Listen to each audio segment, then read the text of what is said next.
Thank you. It's a pleasure to be here. I'm happy to be here. Today, I'm going to be talking about minority teachers, the importance of racial congruence in classroom as safe spaces. And when I reflect on my experience as a student of color in the public school system in Waterbury, Connecticut, few things come to mind. One of them is a simple game of tag that we used to play on the school ground at recess. And so many of my friends, many of my fellow students were black and brown students just like me. The elementary school that I attended was probably about 75% minority. So a game of tag we would play at recess. And you know how tag goes. Usually, at that time, it was the boys chasing the girls mostly.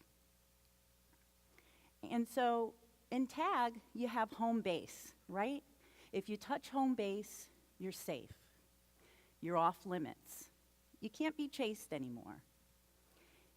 And the side of the building, which was a big brick wall in my elementary school on the school ground, was our home base.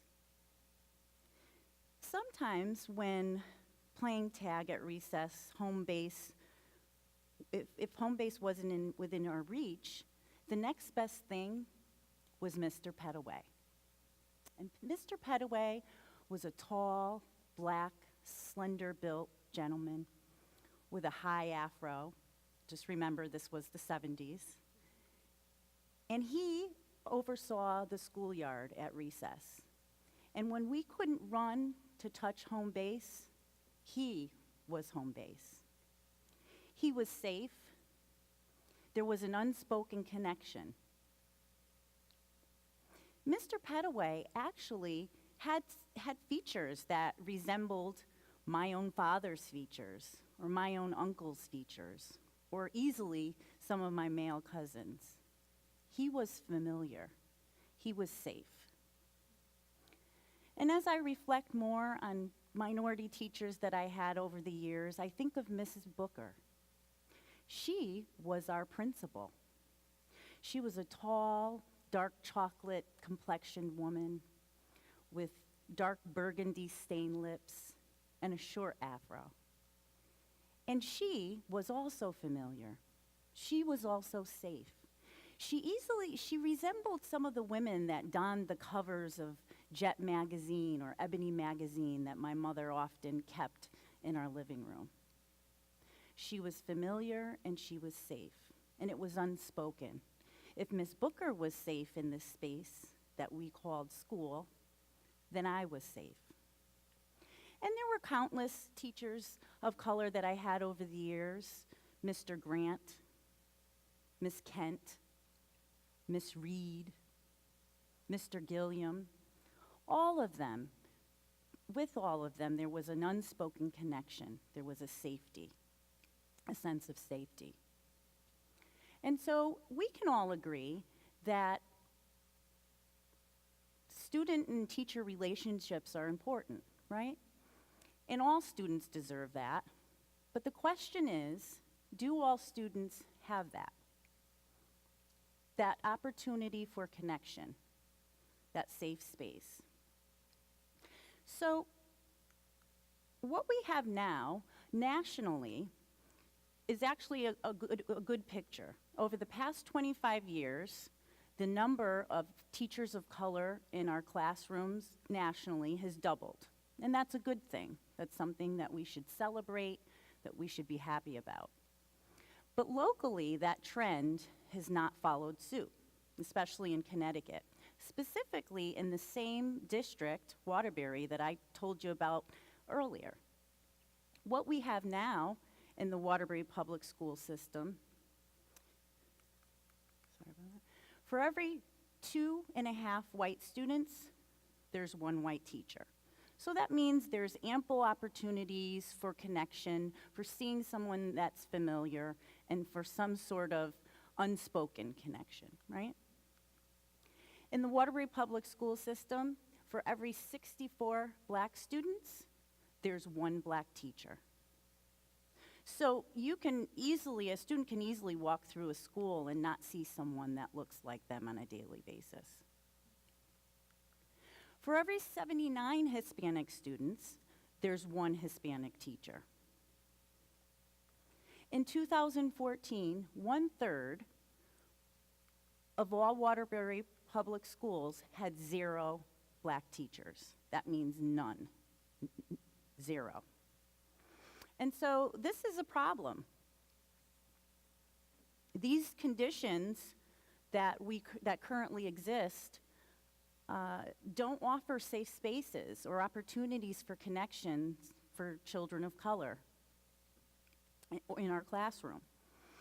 So if you had to think of safe spaces, and when I think of safe spaces, what are safe spaces for black and brown bodies? Physically and emotionally, what are safe spaces? And so safe spaces are spaces in which there's opportunity for connection. Safe spaces serve as refuge for black and brown bodies, for sanctuary. It's a place that you can go and not be bothered by the ills of society or oppression. Safe spaces, they're loving. There's validation there. There's mutual trust. In a safe space, a person of color feels whole. We're good enough. There's nothing to prove. It's easy. In a safe space for a black and brown body, there's not this idea of color blindness, right? Instead, in safe spaces for black and brown bodies, color is acknowledged, it's seen. Black and brown bodies are actually celebrated.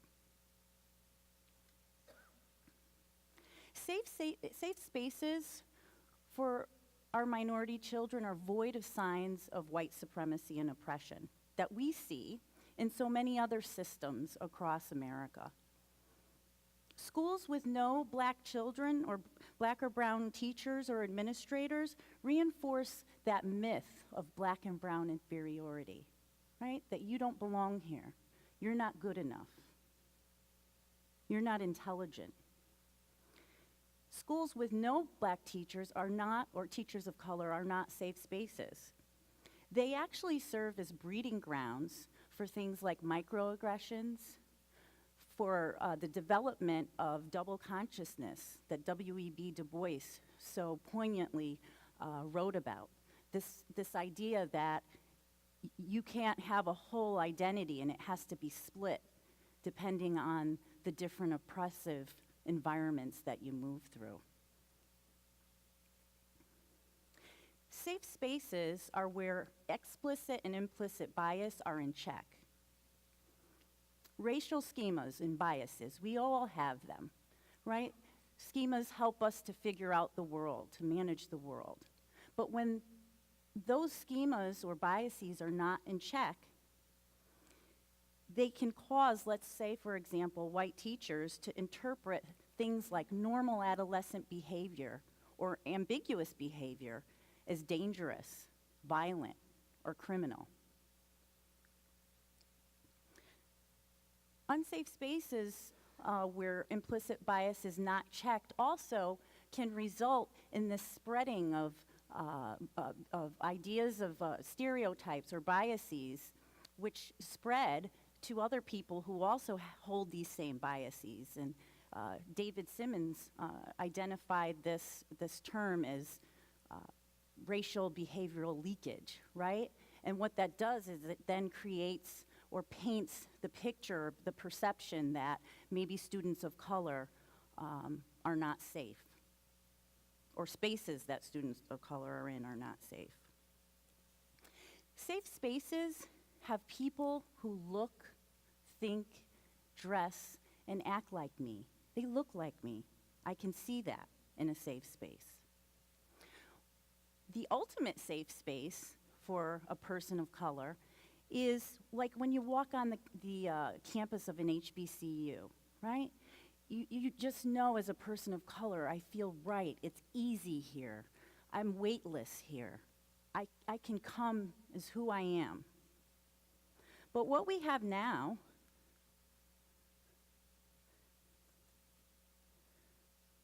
is that we've put the safety of the white adults who are in power over the children or the needs of black and brown children. What we have now are unchecked forms of implicit and explicit bias.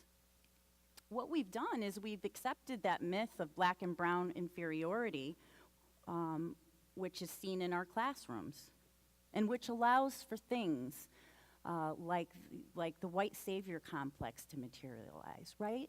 In Waterbury, 88% of our teachers are Caucasian.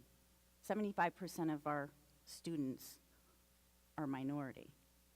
So it leads to an environment where that white savior complex could materialize. I love my students. I stay late for them. I feed them when they're hungry. I buy them extra school supplies. But these are good intentions, and despite good intentions, this is what we have now. Intentions are put over the actual, prioritized over the actual impacts that it has on students. Black female students are suspended at a rate of 3.5 times greater than their white counterparts. Hispanic female students are suspended at a rate 5 times greater than their white counterparts. Black students are arrested at a rate 5 times greater than their white counterparts. Hispanic students are arrested at a rate 7.5 times greater than their white counterparts. Folks, we're filling this school-to-prison pipeline like it's nobody's business. In terms of academic achievement, white students are 2 and 3 times more likely to score at grade level than black and Hispanic students on the SBAC, ELA, and math exams. White students are 4 times more likely to be placed in honors or advanced curriculum than black and Hispanic students. So we have a system that places discipline also over academic achievement, and that's not a safe place for black and brown bodies. So what are the barriers to change? You know, we've been working on this for years. We've been throwing all sorts of money at it. Why is it so hard to make change? Why is it so hard to make classrooms racially congruent? Well, one barrier is trauma, right? If you don't have safe spaces for black and brown children, then you don't have safe spaces for black and brown teachers. Why would a person go right back to the very environment that was so taxing? Second barrier is this push-out phenomenon.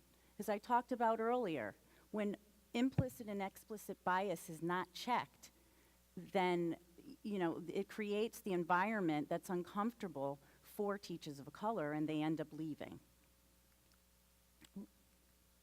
And third, the third barrier is us.